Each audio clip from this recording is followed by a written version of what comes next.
దేవుని నామమునకు స్తోత్రములండి. నాటి ధ్యానాంశము బేతేలు. యాకోబు ఆ స్థలమునకు బేతేలు అని పేరు పెట్టెను. ఆదికాండం 28:19 ప్రకారం.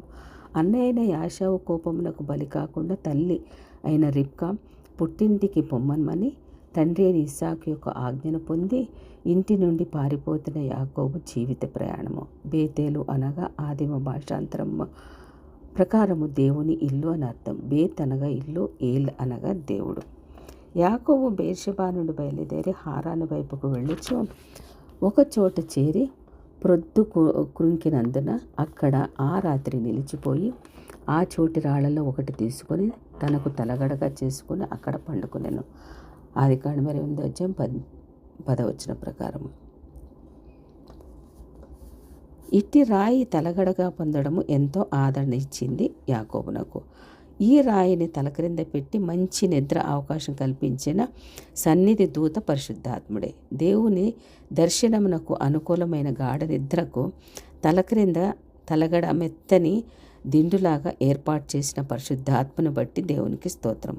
తనని వెంటాడుతున్న దేవుని సన్నిధిని ఎరుగని యాకోబునకు నిద్రపట్టింది. బహుశా పగపట్టిన అన్న తనని వెంబడిస్తున్నాడన్న భయము వెనక్కి చూస్తూ పరిగెత్తాడేమో. అలసటగా ఉన్న యాకోబు ఆ తలగడ చక్కగా జోకొట్టి దైవ దర్శనానికి తయారు చేసింది. తన తండ్రి నుండి తాను పొందిన ఆశీర్వాదంలో కర్తయ్యకు సర్వశక్తిగల దేవుడు కలలో దర్శనమిచ్చి తన్ను తాను పరిచయం చేసుకున్నటకు గాను నీ తండ్రి అయిన అబ్రాహాము దేవుడను ఇస్సాకు దేవుడనైన యెహోవాను అని చెప్పాను. నీవు పండుకొని ఉన్న ఈ భూమిని నీకును నీ సంతానమునకు ఇచ్చేదను. అంతేకాక నీ సంతానమును విస్తరింపచేసి నీ సంతానము మూలముగా భూమి యొక్క సమస్త వంశములు ఆశీర్వదించబడును అని చెప్పాను. ఆదికాండం 28:13-14 యాకోబు దగ్గర ఆశీర్వాదాల ఒరిజినల్ కాపీ మీద చట్ట సంబంధమైన సంతకం చేసి పెట్టాడు.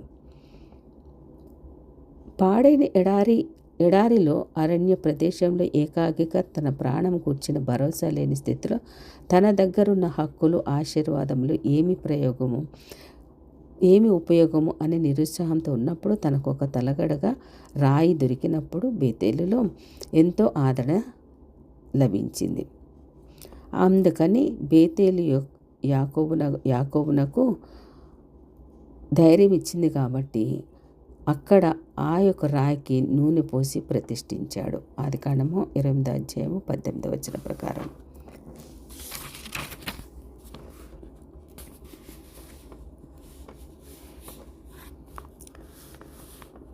ఇట్టి రీతిగా రాయే యేసుక్రీస్తుని తెలుసుకున్నప్పుడు అక్కడ మందిరం కట్టాలి అని అనుకున్నాడు.